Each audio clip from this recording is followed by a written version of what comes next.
Joe Dolan, what's the number one red flag that you see consistently in players and rookies and vets that you think other people seem to overlook when it comes to detecting busts?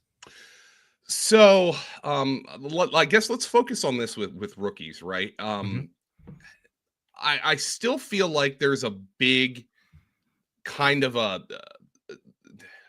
honestly, I think this has always been a thing. People do not like being wrong, right? So I think a lot of people stick to their priors a lot. And let's point out something like Kamani Vidal, right? Last year. Last year's rookie running back that was drafted on day 3 by the Chargers. But he was a day 3 pick, right? He was a day 3 pick, 6th round pick.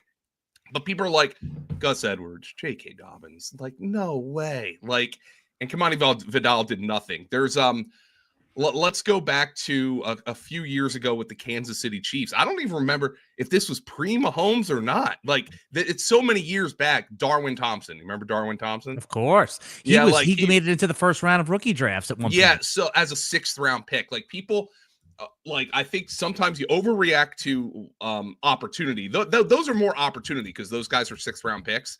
But the one thing that I really need to keep an eye on this offseason, and I'm actually going to talk to John Shipley, who covers the Jaguars, does a phenomenal job. I'm going to do that for a series of videos that we're doing over at Fantasy Points.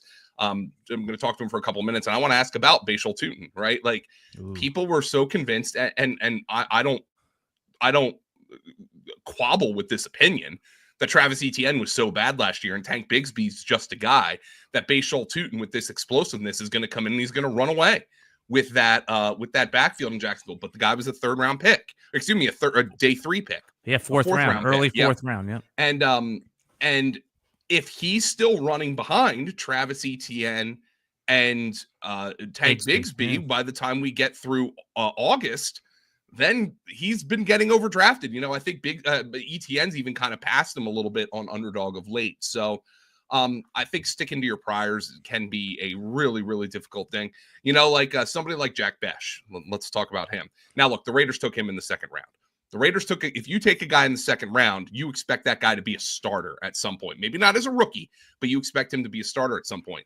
But he's running behind like Dante Thornton and Trey Tucker right now. If that's still happening in August, we have got to keep an eye on that.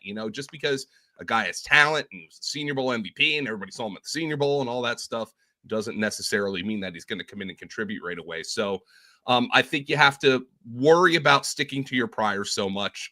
We have what's it called? Alan, look, I'm 38 years old. I turn 39 next month. I'm getting to Tom Brady years here, what's the word is called stan culture.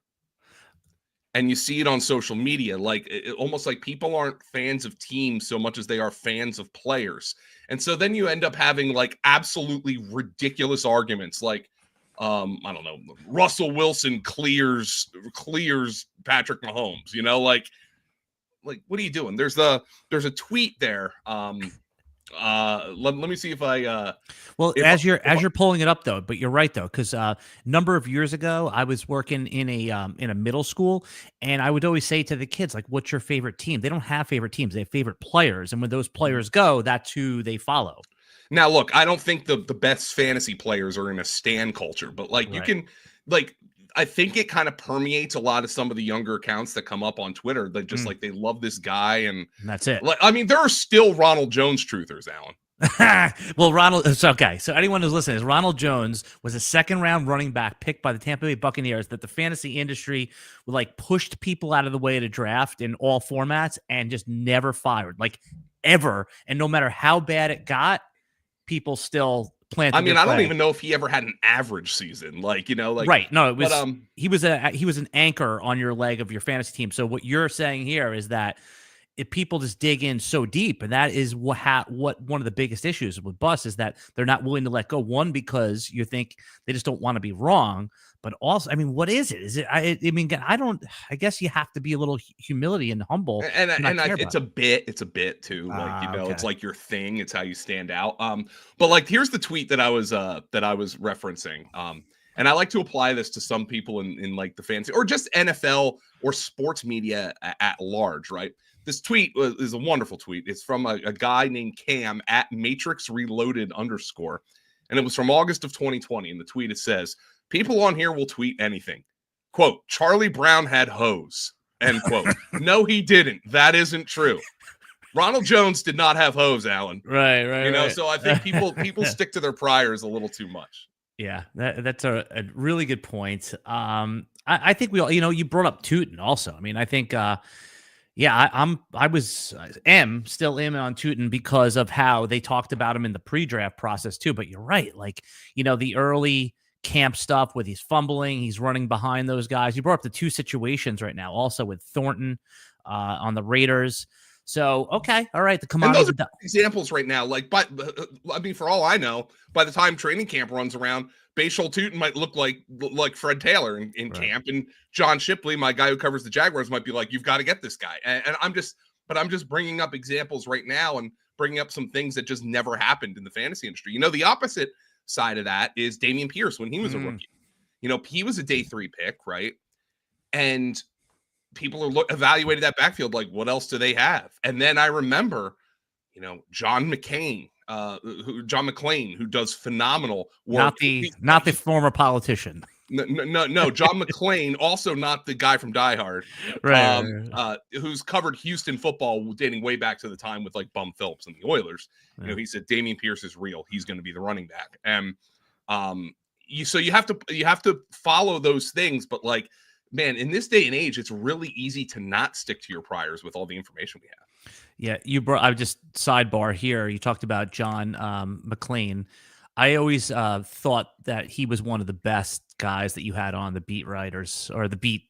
Is he considered a beat writer or is more of just an observer of the Texans? I think he's mostly retired at this point, but right. But like he's good. If you're a scribe, you just don't quit. You still watch the teams and you're still plugged in, and he's still always tweeting. Yeah, I just saw someone in the comments say about how people are just now dropping Clyde Edwards-Helaire, right? Yeah. That's an example of, oh my God, he was clearly nobody's RB1 that pre-draft process. He was the RB 3, 4, 5, probably 5. I'm being generous by saying 1, gets drafted and gets vaulted up. I mean, do you think that was a good process, even though the outcome was obviously wrong? Yeah, yes, because well, first, I actually liked Edwards-Helaire coming out, so I'm not going to try to sit here and tell you I knew he stunk. But no, I mean, look, he was the 32nd pick in the draft. He goes to the Kansas City Chiefs. Andy Reid compared him to Brian Westbrook. How are you not supposed to like that? Right, Westbrook was an all-timer for fantasy too. This was at the era. I still think there's elements of this where situation matters more than individual talent for running backs, right? But I guess Edwards-Helaire was an extreme example where like the talent just wasn't there on any level, right? Where even just like if he had average talent and he had the role that the Chiefs wanted him to have, he would have been a great fantasy back. I think a lot of people would probably consider what Kyron Williams does with the Rams kind of similar to what they expected Edwards-Helaire to do with the Chiefs. And look, the Chiefs made him a first-round pick. So you did not have bad fantasy process. See, in ways, that would be a better way of ignoring your priors. If like you're like, well, I mean, the Chiefs took him in the first round, and we know what this offense is. So yes, I've got to take Edwards-Helaire. And now that he busts, you could pat yourself on the back for saying you didn't like him all that much. You could look at the fact that they took him over Jonathan Taylor and say, oh my God, what would the Chiefs be if they took Jonathan Taylor, right? They were completely unable to run the ball in the Super Bowl. But is the taking CEH over Taylor just as bad, not as bad, or equally as bad as the Justin Jefferson, Jalen Reagor? Oops. That's a really good question, because ultimately a running back is easier to replace, Alan, right? But the Eagles, I mean, they fixed the Justin Jefferson, Jalen Reagor thing, right? That was like, do you like, I don't know. I'm not even a comic book fan, but do you like comic books, comic book movies and all that stuff? I like the movies, but I'm not like, I can't start going second and third order layer with you guys, but I do like the genre. So have you seen Batman Begins? Yes. So Batman Begins is what they call it, an origin story, right? Yeah. Okay. Yeah. like Jalen Reagor over Justin Jefferson was like part of Howie Roseman's origin story. He's just like, all right, I fell into the cave with the bats and I was scared shitless. And now I'm going to use that power and I'm going to level up and become this superhero. So, no, I mean, the Eagles fixed that Justin, like Eagles fans, like if you talk to an Eagles fan now, the Justin Jefferson thing is like, yeah, that sucks. But, well, we got Devontae Smith, we got AJ Brown, so we don't really care. Yeah. I mean, we still care, but like, we don't care as much. Look, Chiefs haven't really been able to run the ball since, right? I mean, Pacheco had that nice year, but Kareem Hunt in last year was viable. He was, he was viable for fantasy, but like watching play, like he was not a game. And Kareem Hunt was one of my first like major draft crushes. I'll pat my I like that player. But yeah, I mean, the Chiefs haven't really been able to find that guy since. And now Pacheco, I'm kind of in on Pacheco this year. Like, what did they do? And I like Brashard Smith too, but he was a 7th round pick. Right. He's almost like the Jerick McKinnon. Like he's bound to be. We're talking about Brashard Smith, the 7th round pick, in like a Jerick McKinnon type of role, which is good for fantasy if you need to plug him in week 12, right? If he's the clarified guy. But we're talking about Joe. Actually, before we get into like the dynasty bust, just real quick, let me get a temperature check on you here. How many dynasty leagues are you going to be in this year? Ooh, okay. And hopefully it's not too many, because I'll even say like I'll flat out tell you, I know we're talking dynasty here, but like I'm not on either of our dynasty shows at Fantasy Points. So like, which is by the way, which is why I have you on here, because I know that right now you are best ball redraft analytics, but I always thought, since I've been listening, I've been listening to you for a long time, that you have a sober approach, and you're not clouded. I almost don't want. At least I have a sober approach to one thing. I don't want dynasty people only on this podcast because it gets too dynasty bro-y. Yeah. So no, and like getting into deep theory and all that, I'm like, dude, I just want to win. Yeah. Like, I'm not trying to but all right. So let's see here. I've got 1. I've got 2. Okay, that's 2 on Sleeper. I've got 3. I got 1 on my fantasy league, and I have 2 on FFPC. So okay, I'm in so 5 normal. Yeah. Okay, so which is all right. Well, I mean, for I guess for my buddy down the street, 5 is probably sicko stuff, but for dynasty sickos, it's like, what do you do with your time? Dude, so you're this is like, all right, we're in a little vortex here of our own, but you remember like 8 years ago, 5 years ago, if I would have told you I was in 60 best ball leagues, you'd be like, oh my God, like your eyes would have popped out. Now I'd say 60. These guys look at me like I once, right? Right. Yeah. I was talking to my friend PPR Tyler, who streams live best ball. When I told him I was in 60, he laughed almost like it was my first day at the office, Oh, thanks for reminding me, by the way, Alan, because I have 30 minutes left to make my pick in the Schnauzer. So, you're in the Schnauzer. Very good. So what round are you in? This would be round 13. All right, make your pick right now. Okay, let's see here. Who do I have on this team? I have Justin Fields. All right, blah, blah, blah. You have to go through the whole thing. All right, nope. Okay, here's perfect. All right, I'll give some. I already have DK Metcalf on this team, so let's draft Pat Freiermuth as my tight end 2, and maybe try to get Aaron Rodgers as my QB 2 or 3. I love it. The stack. Get a little stack going. So you're a stack bro. Okay, I got it. I'm anti. I mean, you kind of have to be at this point, Oh, I'm anti-stack. I'm against it because I think if it's the same thing. Like if everyone's doing one thing, maybe there's some value in the other, right? Like you're almost betting that Rodgers has that big. If you take, like, let's say you didn't stack that Fryer. Yeah, I guess if you have Freiermuth, he has to come from Rodgers. But I don't know. I just feel like there's probably some advantage in there of going the opposite way. Jamie in the comments is a Rashawn Johnson bro. Hey, listen, that's a big thing. Does Rashawn Johnson have hose? That's a question.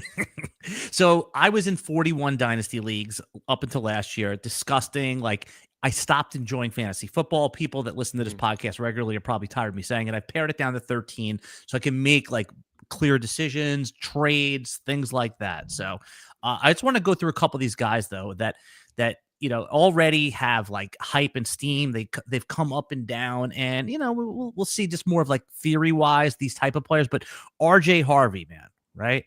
Like I have clearly marked him for bust. And what I mean by that is not that he's not going to be a good player, Joe, but man, we were expecting him to push everybody out of the way and, be a top 10 running back right away, getting drafted in like the 4th round of redraft, pick 6 of rookie drafts.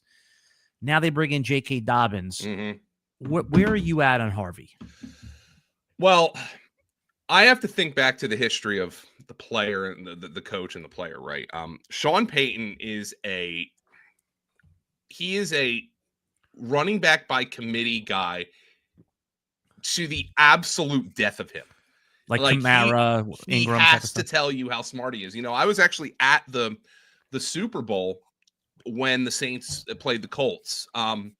And they they used 3 running backs in that game. If you'll remember, they had a guy by the name of Reggie Bush, pretty good. They had Pierre Thomas, who was a fantasy stud for a while. They also had Mike Bell. And I remember that year being like when we were doing the projections with John Hansen back in the day. That was actually my first year full time in the fantasy industry, was the 2009 Saints. And the Saints were they won the Super Bowl that year, so they were a really good team. And if there was ever a point spread of like 6 points or more, we would just not even artificially, we knew we had to bump up Mike Bell, because he was the closer. He was the big physical guy. It's a Mike Bell game. He'd come in and he'd score a touchdown in the second half. I wonder if it's going to be the same way with the Denver Broncos. Now, that being said, I'm also somebody, if you look over my shoulder back there, I got a few championship belts from the flex leagues that Jake Seeley runs. And can you see him back there? A little bit. Do you put them on ever? So if I want my wife to roll her eyes at me. Okay, yeah. If you want like a no sex Friday, you put those on. Well, I don't need to put a championship belt on for that. Good. By the way, nothing gets my wife less interested in me than me playing like PlayStation and like getting into it. I don't know. She just she doesn't mind I do it, but I could tell it's not a turn on. My wife loves the story-based games, and which is good because that's what I like. That's what I like to play, because I am god awful at online shooters. So yeah, I've been playing Ratchet and Clank, which has been like a big turn off for her, So anyway. Yeah, like, hey baby, you want me to run around with this anthropomorphic raccoon? Yeah. All right. But anyway, so what the hell were we talking championship belts, RJ? Yeah. Harvey. Oh yeah. So I was getting back to I distinctly remember one of the best draft picks I ever made. Alvin Kamara's rookie year, took him in round 12, and like if you go back to look at Alvin Kamara's rookie year, you didn't need to draft him in the 12th round for him to be a league winner, because his numbers were so good that he would have been a league winner regardless, with 81 catches. He scored 13 touchdowns that year.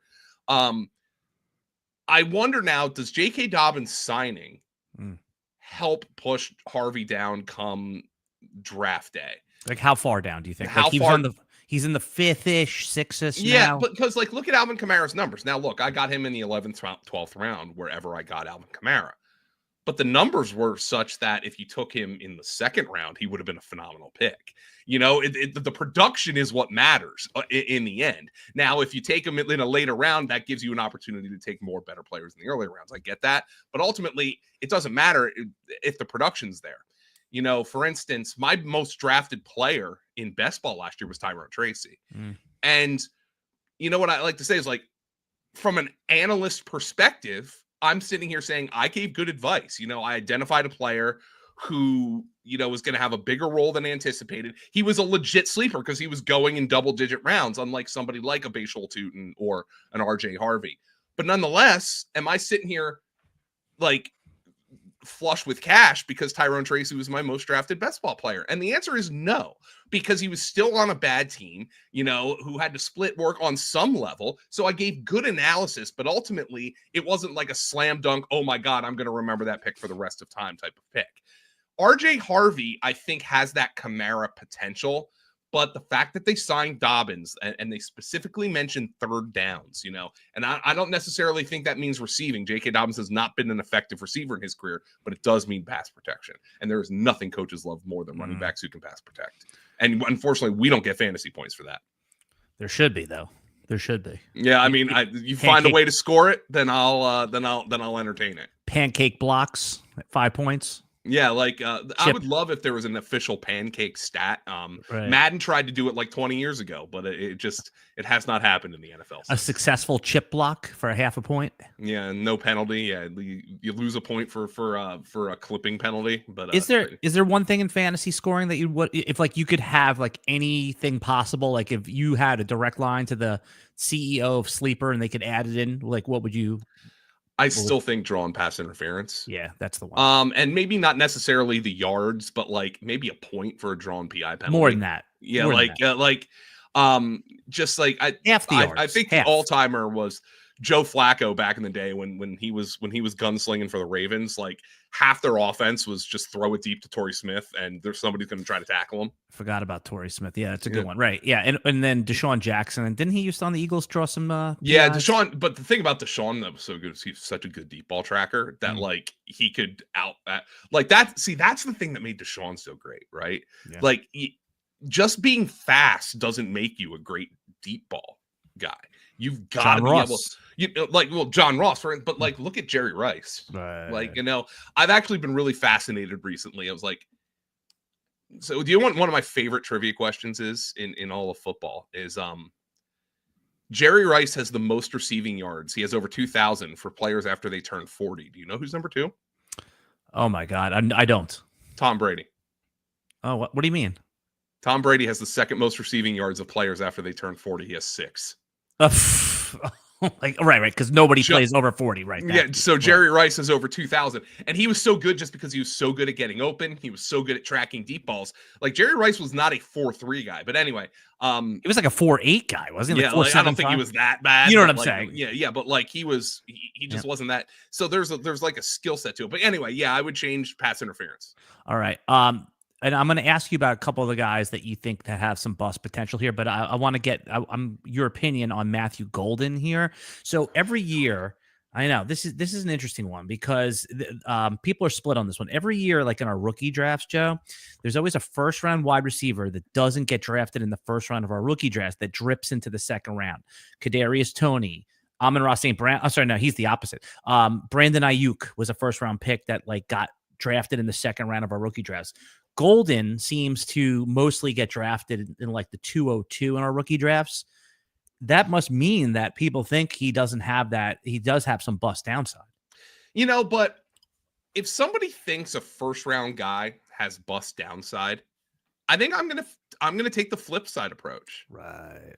Like, so now you're so confident in your priors, and I understand it. Look, the Packers receiving core is a nightmare, right? Last year, I had a bunch of Dontavian Wicks. Would have worked out if the guy could catch football, but he can't. Jaden Reed had like 2 good games at the beginning of the year and disappeared. But if somebody thinks Matthew Golden, because they have all these receivers, Reed and Wicks and Dobbs and I guess Christian Watson at some point,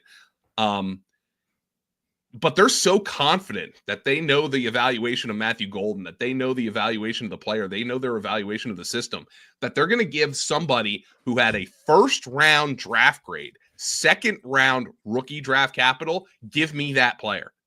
Yeah, I'll trade a future first to make that pick.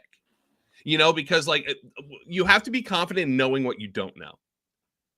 And if you're so confident that a first-round receiver in Matthew Golden, who might have opportunity, maybe, God knows, maybe the Packers are sitting there hoping that this is the prince who was promised. This is finally the guy who's going to emerge from this cornucopia of mediocrity that we've amassed here in this receiving group, that we like him so much. He's our first, was he their first round receiver since Javon Walker? Yes, you got that exactly right. So, okay. So, this is a team that did not give in to peer pressure to draft a first-round receiver whenever Aaron Rodgers was whining about it. So I don't think they're giving in to peer pressure for fans now. I think they really like this player. Yeah. So I would say Matthew Golden, just regardless of my evaluation of the player. And believe me, in redraft, I haven't drafted him once. But from a dynasty perspective, if he's a second-round pick, give me that player. I am going to give you a nice compliment right now that probably nobody cares about, Joe. Okay. I love doing podcasts with guys that have radio background because they understand to repeat the name of the player, not to say he. So you've said Matthew Golden when you're talking about him, instead of he and him.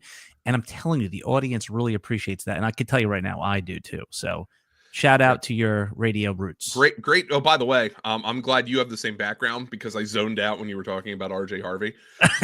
And I was like, oh, please give me context clues here. Right. Well, I did. Right. But, no, Jamie in the chat says, give me all the Golden. Yeah. And he compared him to Brian Thomas, and I don't think they're the same kind of player by any stretch of the imagination. He means the guy that nobody wants in the first round. My God, this is like what a ridiculous comparison. I'm one of those 5 dynasty teams I have. I got Brian Thomas at the 112 last year in his super flex. Yep. So I got him in the back end of the first round, and I'm just like, you know what? This guy was a first round pick. Give him. Yeah. I mean, it happens. I could definitely see Golden the same way. Right. It happens all the time. It happened with Justin Jefferson. He was picked 10 or 11. Justin Herbert and Justin Jefferson went like pick 9 and 10 in our Superflex. Right. Well, look at it. Like, you brought up the Jalen Reagor thing earlier, because people were like, at that point, Howie Roseman wasn't Howie the way he is now, but he was just 2 years removed from winning a Super Bowl at that point. So people respected Howie Roseman and his evaluations. And in the fantasy industry, we were sitting here like, all right, so what does Howie Roseman know? And there was the talk about Justin Jefferson. He's just a big slot receiver and a productive one, but that's a certain kind of player. Obviously, he's proven to be that. But you look back at, people looked at what Howie Roseman did, and people were taking Jalen Reagor over Justin Jefferson in dynasty leagues. So, going back to our old conversation, I think if you fade your priors when information changes, you're going to come out ahead at some point. But there's another example. Brian Thomas last year, obviously Justin Jefferson, Jalen Reagor. If you stuck to them and said the NFL teams overthought this, you were probably coming out ahead. So, on a case-by-case basis, things work out. But I do think you come out ahead if you change your priors more often than not. Joe, the audience is excited to see you, man. Over 400 people piled in over all the RotoWire social media platforms to say hello to Joe Dolan right here. But just want to let everybody know that the RotoWire Dynasty podcast is sponsored by Circa Las Vegas and the Stadium Swim. Joe, you've been out to Las Vegas before, right? If you're coughing, you can give me a thumbs up. You've been out to Las Vegas. I've been to Vegas. I love Las Vegas. And have you stayed at the Circa Hotel before downtown on Fremont? I've never stayed in the Circa, no. Okay. So this is like Disneyland for adults. They have one of the best prop menus. I think they do limit some of the props, but they have like this robust, again, I might be wrong saying that, but they have this robust menu of prop. But what they're doing right now, Joe, is they have this ultimate draft experience, and there's links in the video description below, is they will, if you fly your whole league out to do at Vegas, they will pick you up from the airport in a limousine. You'll have 2 days stay for you and your league at the hotel, and then you do your draft by the pool, and everyone knows about the legendary pool Stadium Swim. You have like the bikini girls with the draft board. It's a lot of fun. We've actually done it a couple times already. Now they're giving it away for free. Get your own cabana. So it's the Circa Stadium Swim ultimate draft experience. It's free to sign up. There's no cost to it. You just go and sign up, and they raffle off an experience. So do you think you can even get 11 of your friends to go out to Vegas for a draft at this point, Joe? Or are you? No, I would struggle at this point. I'm one of the I'm not a bachelor, but I don't have children. Right. I could get Tom Brawley to come for sure. Because he's a bachelor with no children, and that man loves to gamble. So right, I could get him to come out. But what's his game? He likes blackjack? Oh, we're of the same mind. We're blackjack and craps players. Yeah. I just remember the last time we went out there. John Hansen actually brought us all out there. And we won like $500 on craps, nice. And then like immediately lost double that on the blackjack table. So yeah, good memories, right? All right, we're going to take a quick break for the listening audience. We'll be right back with Joe Dolan talking about players that are guaranteed. We love that word on YouTube, to bust. We'll be right back. All right, we are back talking about players that are guaranteed to bust. And Joe, I'm sure I gave you a little homework assignment to add some players, but I have you here. I need to selfishly talk about my own teams and get your opinion on them. Why are people taking Jaxon Dart, letting him fall to the second round in Superflex drafts? Because of their priors. Because people are convinced Jaxon Dart stinks, because people are convinced that the New York Giants don't know what they're doing. And that might well be right. But ultimately, I think if you're looking in a super flex draft, you have to sit here and say to yourself, what if I'm wrong? See, there comes a point where in your draft where asking yourself, what if I'm right? Like if you're drafting a guy in like the 12th, 13th, 14th round of a best ball draft, right? And this is the same case in like a 3rd round pick or a 4th round pick in like a rookie draft. You have to ask yourself, what if I'm right? If I take Brashard Smith in the 4th round of my rookie draft, we talked about him a little bit earlier, like Jerick McKinnon. Your question needs to be, what if I'm right? If I'm right, he's Jerick McKinnon and I just got to steal, What if everybody else is wrong about Jaxon Dart? I talked to him down at the Senior Bowl, and he's repeated this quote a couple of times. He said, I model my game after Jalen Hurts. Well, what if he's like 70% of Jalen Hurts for fantasy? Just the mentality alone. Jalen Hurts is like, I am not going to fail in the NFL.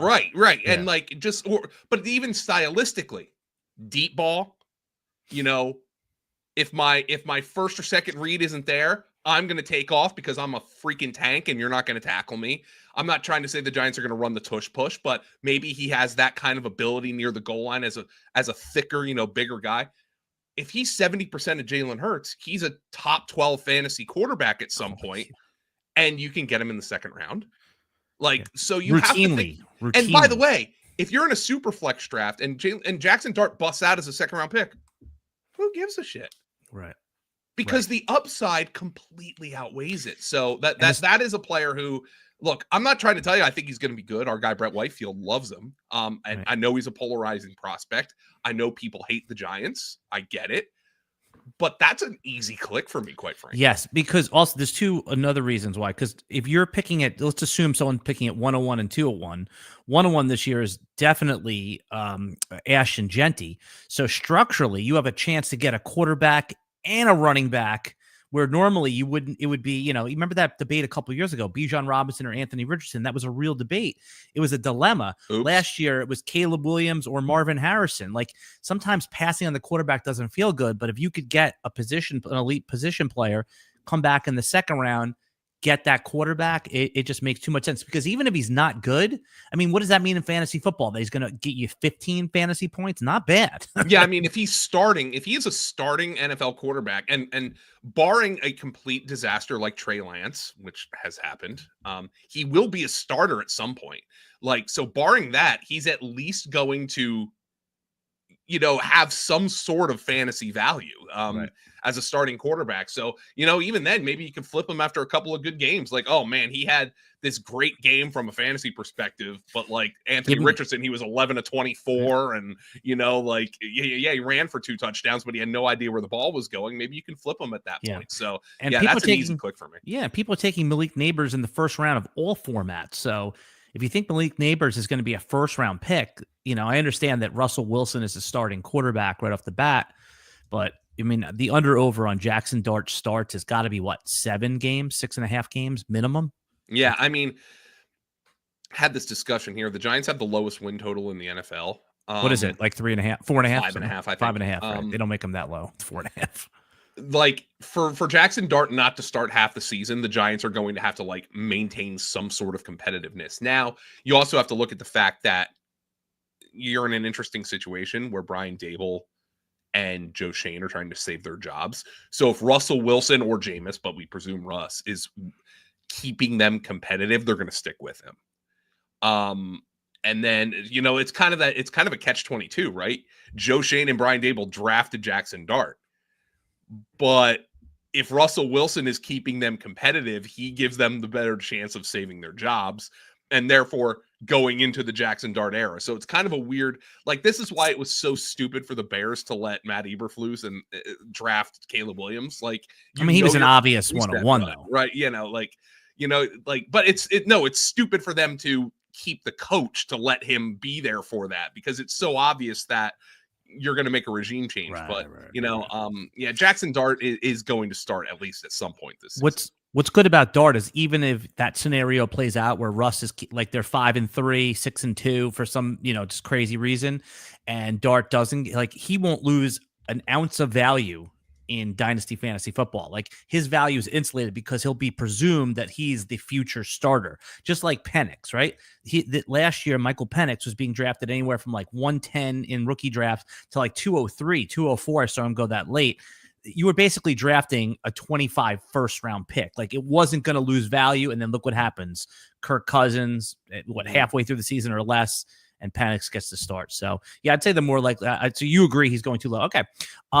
Couple more here, and I want to be empathetic towards your sore throat. But by the way, you sound good, so you're disguising it pretty well. I know you told me you have a little bit of throat thing going on, but I think it's allergies, like because I don't feel like sick. I just like continually am like blowing my nose and coughing right now. It's it's just annoying. Again, well, yeah, that it is annoying, all right, especially when you have to use your voice as part of your tools to be fantasy football analyst. Who's someone that you've now had a couple months to digest the rookie class that is screaming out bust to you? And, whether it's gut feel, whether it's using the fantasy points data, whatever it is, where are you at on who's the screaming bust? Let me go through the. Well, I was thinking maybe like the Tre Harris types or the Jaden Higgins, like those second round receivers. Well, you're not going to get me to talk trash on Jaden Higgins and Jalen Noel because I like both of them. Okay. Tre Harris is actually a really good one because I'm just unsure of like he's one of those like.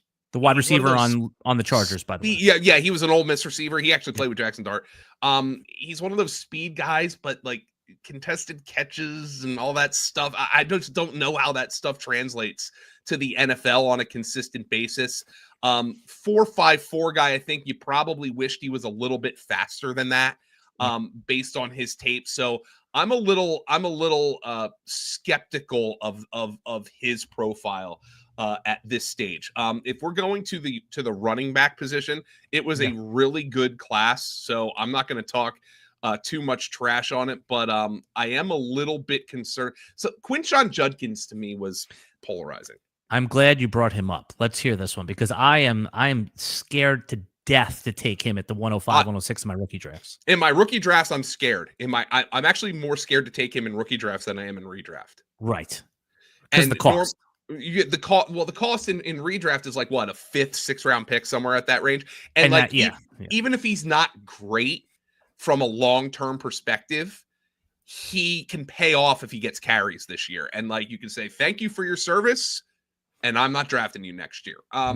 So like that he is a very polarizing kind of guy because there are people who thought he was not even in the same stratosphere as TreVeyon Henderson, and the Browns took him before TreVeyon Henderson. They're very different players. You could say maybe he's more of a plotter. But like if you don't like a physical running back, you call him a plotter, right? If you do like Brian a physical Robinson running back, you call him a bowling ball. Right, so it's like this two sides of the same coin. But no, Quinshon Judkins, I think with the 236, the 36th pick, I mean, it was the 3rd running back drafted, and I think that surprised a little people. They thought Henderson would be in the mix there. In Dynasty, I am much more concerned about his cost than I am. I did not think he was in the same, like anywhere close to Genty or a Marion Hampton as a prospect. Cool.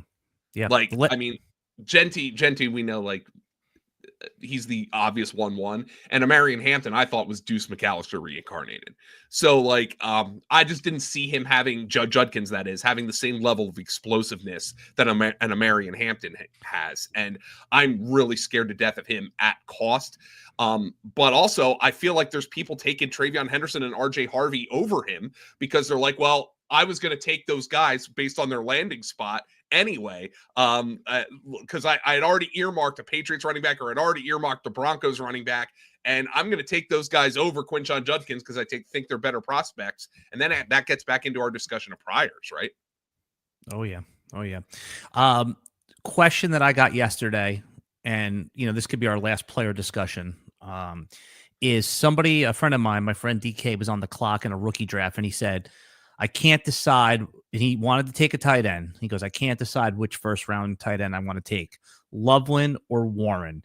If you have to pick, he said to me, which one of those guys you think is more likely to bust? Bust, not Loveland. Be useful. Eric Ebron, OJ Howard. Hey. You watch your mouth. Eric Ebron paid my bills that one year with the Colts with Andrew Luck. I think he had like 14 touchdowns. Right, but that's like after he was dropped and picked up 3 times. I think Loveland's more likely to bust, and I don't think either. Let's put it this way. Are you talking fantasy bust or NFL bust? Fantasy bust. Tyler Warren then. Because I think Tyler Warren at the minimum is a good NFL player. Right. But they said also he'll get some goal line carries right. too. I think he's somebody who all right, maybe he doesn't develop into a high level receiver, but can he be somebody who catches a good team 45 passes for 550 while also providing, the move stuff, the blocking, the attitude? And then you're like, from a fantasy perspective, who gives a crap unless he's scoring touchdowns? Right. I think it's a tough question. From an NFL perspective, I think Loveland's more likely to bust just because of the type of player he is, and we've seen that profile. We compared him. Brett Whitefield compared him to Sam Laporta, who I think is a great tight end, who obviously didn't have a great second year, but he had an amazing rookie year. And not for nothing, Ben Johnson made the selection of Colston Loveland. But you wonder if does he fall then into the tweener category like a Dalton Kincaid, where you're like, all right, Dalton Kincaid isn't good enough of a blocker to get inline tight end snaps, but now, oh crap, he's not good enough of a route runner to get wide receiver snaps. So what is he? I'm not trying to say that that's what Colston Loveland's going to be. I think he's going to be a really good player. But I just think he's got a better shot to bust out of the league than Tyler Warren does, in my opinion. Yeah. Because I think on some base level, Tyler Warren has skills that even if he's not developing as a fantasy football asset, is going to keep him on an NFL roster.